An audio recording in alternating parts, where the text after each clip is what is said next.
Michael Jordan is the greatest player to ever play the game of basketball. After being a legend at the University of North Carolina, where he led them to a national championship in his freshman season, he would be drafted with the third overall pick of the 1984 NBA draft by the struggling Chicago Bulls. He would become an instant star, winning Rookie of the Year and an All-Star selection in just his rookie season and finishing 6th in MVP voting.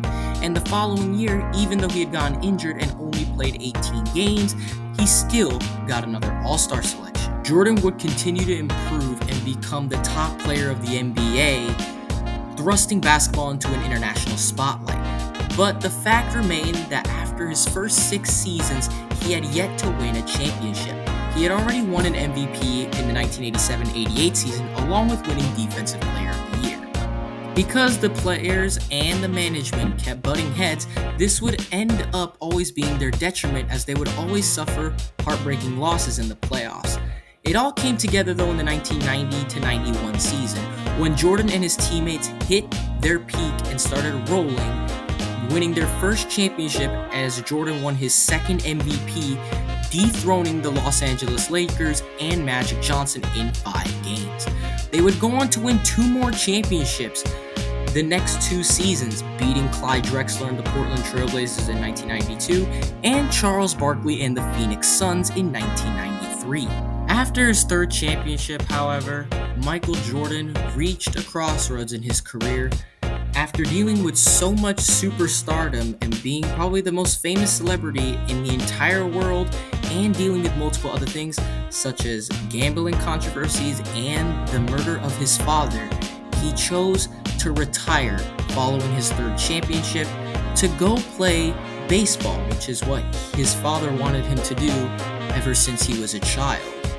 However, that didn't pan out, and after just a year and a half of playing minor league baseball, the itch was just too much to scratch, as he would come back late in the 1994-95 season at the age of 31, where he played the last 17 games of the regular season and the playoffs, and his play impressed people so much that even though he didn't even play 20 games, he still finished 11th in MVP voting. However, the Bulls were only able to get so far with the newly unretired Jordan, as they would fall in 6 games to the Orlando Magic in the conference semifinals, handing Jordan his first playoff series loss since the 1989-90 season. After that loss, acquiring Dennis Rodman proved to be one of the biggest things the Bulls had done since signing Michael Jordan, because as soon as he came around, Dennis Rodman literally said, "It's like I'm the biggest thing since Michael Jordan." And for the next 3 seasons, the Bulls were probably the most famous team in all of Major League sports, winning 3 more championships in the 96, 97, and 98 NBA Finals over the Seattle Supersonics in the first year and beating the Utah Jazz in the next 2 finals.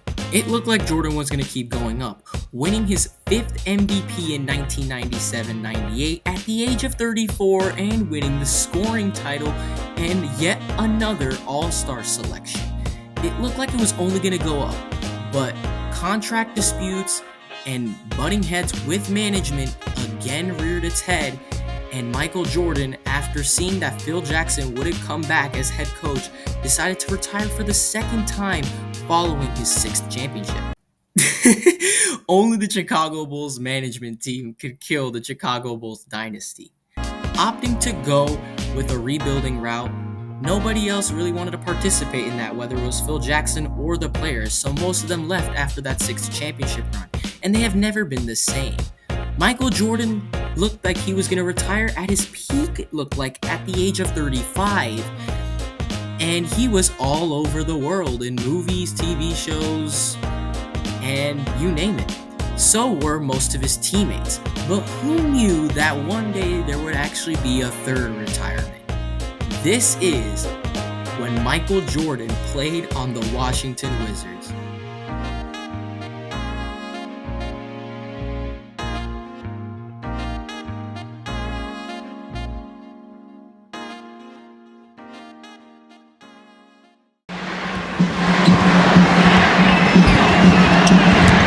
Double. They swat at it and steal it. Here comes Chicago. 17 seconds. 17 seconds. from Game 7 or from championship number 6. Jordan, open, Chicago with the lead. Timeout, Utah. 5.2 seconds left. Michael Jordan running on fumes with 45 points. At the end of the game, you gotta get it out of his hands. If they don't, for the second straight year, they go out in 6. Stockton, Harper's on him, behind the screen. Harper got a piece of it. It comes off. The Chicago Bulls have won their 6th NBA championship, and it's their second three-peat. I am here to announce my retirement from the game of basketball. It won't be another announcement to baseball or anything to that nature. Michael Jordan retired at a critical time following the 1997-98 season. At the turn of the 21st century, many things happened across the world, especially in America. We had Y2K causing a lot of scare in the technological world. We had Russia having a new president in Vladimir Putin. We had the dot-com boom. We had the extremely controversial 2000 presidential election in the United States that was eventually decided in the Supreme Court. And of course, we had something that happened in the fall of 2001 that I can't really say because I don't want to get in trouble on YouTube, but we all really know what it is. We had already seen Michael Jordan go out on top before, but we didn't think that there was going to be another act. But after that last event that happened in the fall of 2001 that I can't say, this actually prompted the third act. And you are the target. Everybody's shooting at you. Well, here, no one's expecting anything. So I come from the underdog aspect of things, which it's kind of different, but yet it's fresh, it's new, and we're not expected to win 50 games. From what I hear from most of you guys, we're not expected to win 30 games. And that's the challenge for me. I'm pretty sure it's a challenge for Doug. It's a challenge for these young players. I'm going to be a teacher on the floor because I'm more experienced than a lot of the players that I'm going to be playing against or playing with. The Washington Wizards were considered the worst team in the NBA, coming off a 19-63 record the previous season. They ended up winning the first overall pick and selected the high school star Kwame Brown with the first overall pick of that year's draft, as he became the first player in the history of the NBA to be drafted straight out of high school. The team also signed free agent Tyronn Lue, who had 2 championships with the Lakers, and a few other players. But namely, the Wizards had head coach Doug Collins, who actually coached Michael Jordan in the beginning of his career for a few years. But for Jordan, this was about lifting up the Wizards. They were considered one of the worst teams in the NBA, not having a lot of attendance, and Jordan announced that he intended to donate his salary to the victims of 9/11. And the team was only projected to win around 35 games, and his goal was to try to be a mentor for the younger players, especially Kwame Brown, and try to bring the Washington Wizards some prominence, not only in the game of basketball, but also in the area of Washington, D.C., to try to get more games to sell out. After not being seen much in the preseason, things were unknown heading into the 2001-02 season for the Washington Wizards and whether Michael Jordan would improve the team or would just honestly put a black mark on his fabulous career. In the team's regular season opener on October 30th, 2001, Madison Square Garden, the home of the New York Knicks, hosted the Wizards' first game. And in front of a sellout crowd of 19,763 people in attendance, Jordan had a good game. Even though he was coming off the bench for the first time in his career, he scored 19 points along with 5 rebounds, 6 assists, and 4 steals in 37 minutes.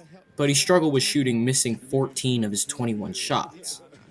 The Wizards would drop that game to the Knicks 93-91, and the Wizards struggled with a 2-9 start to the regular season, posting an 8-game losing streak in November. But Jordan would light the team up after that losing streak, winning 9 straight games afterward as they held a 26-21 record before the All-Star break. And in this time span, in those 14 games of November, Jordan averaged 26 points a game with 6 rebounds and 5 assists, scoring a high of 31 points on 3 different occasions. With this record, it looked like the Wizards had a chance at making the playoffs, and Jordan was doing amazing on his part. But he was yet to put up a classic, which would come on December 29th, 2001. As the Wizards went on to win 107-90, Michael Jordan posted his 31st and final 50-point game in the NBA, going 21 for 38 for 51 points as he shot 55% of the field with 4 assists and 3 steals. After this heroic performance, Jordan didn't stop there, as just less than a week later, on January 4th in the new year 2002, against his former team, the Chicago Bulls, not only did he score his 30,000th career point, he actually had a game-saving block on Ron Mercer that clinched the game for the Wizards in what is probably known as his most famous moment on the team.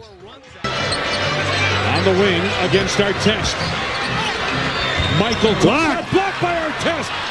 Oakley to Mercer. Mercer on the run. What a play! What a defensive play! A two-hand block, steal, game, set, match. You're trying to foul. Oh my goodness! What a play! Unfortunately, after hitting 26 and 21, the Wizards lost 14 of their next 17 games, despite all of Jordan's success.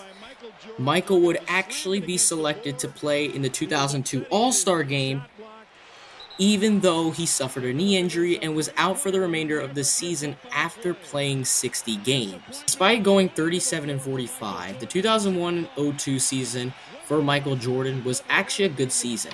Although it wasn't some crazy numbers like he had in his prime, he still averaged 23 points, 6 rebounds, 5 assists, and 1.4 steals per game, and was selected for his 13th All-Star game. But what is also amazing to note, he actually placed 13th in MVP voting, which is insane to think about. Finishing 13th in MVP voting was adamant because his return to the NBA also helped raise popularity like he wanted to do in the first place and media attention for the Wizards, as they finished second in the league in home game attendance behind the San Antonio Spurs, and they sold out all of their home games and 38 of their road games during the regular season. That's a grand total of 79 of the 82 games that the Wizards played were sold out. Only 3 games they did not sell out. Unfortunately, after that season, 2 of their biggest players, with Richard Hamilton and Hubert Davis, were traded to the Detroit Pistons following that season, while 3-point specialist Chris Whitney was traded to the Hornets. The 2002-03 season for the Washington Wizards happened to be extremely similar to the previous one, having a promising start early on in the season before losing multiple games consecutively and having an extremely similar record at the All-Star break like the previous year. They would end the season 37 and 45, and it was recognized that Jordan would retire at the end of the season. But even though he turned 40 mid-season, he was having an amazing game. He was the only player on the team to play in all 82 games, starting in 67 of them. He averaged 20 points per game, had 3.8 assists per game, and 1 steal per game. He also shot for 45% from the field and 82% from the free throw line. And I'm telling you, even though as a 40-year-old playing in the NBA, he scored 20 or more points 42 times, 30 or more points 9 times, and 40 or more points 3 times. In this game against the Nets, he had a season high of 43 points in a game at the age of 40. That's absolutely insane. Even though the team went 37 and 45 for the second season in a row, Jordan's 2 seasons at the Wizards didn't result in a playoff appearance, but they were the second most watched team in the NBA, averaging over 20,000 fans a game at home and 19,000 on the road, and all the home games were sold out. This is exactly what he came to Washington for in the beginning. With his strong performance that season, he would be netted another All-Star Game appearance, which would be his 14th and final in the NBA. Many people recognized that this would be his last season, so many tributes were paid to him throughout the NBA. His final game at the United Center in Chicago, which was his old home court, he received a 4-minute standing ovation. Not only that, he got his number retired by the Miami Heat even though he never played for them.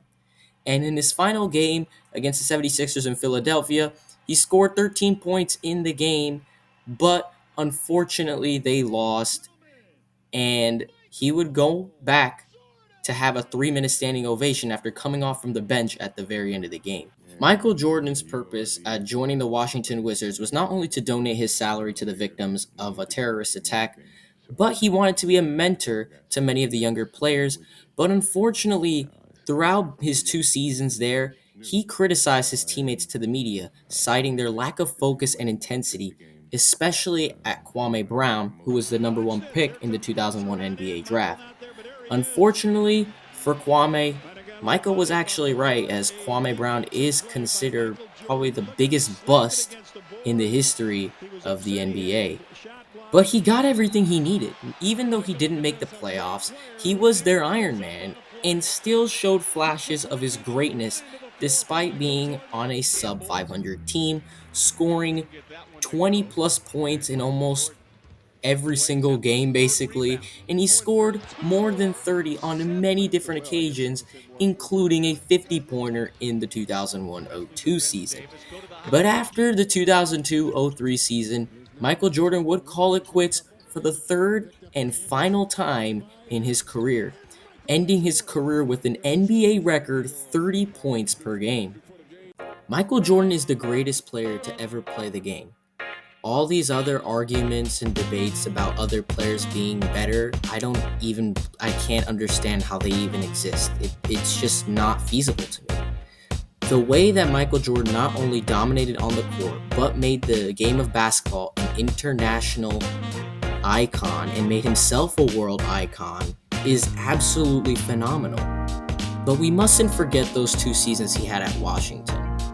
2 All-Star games in 2 seasons, played nearly every game in both seasons combined, and was actually in the conversation for MVP voting in his first season in Washington, finishing 13th in the 2001-02 season. I hope you guys like this video. Please like, please subscribe, and I'll see you in the next one.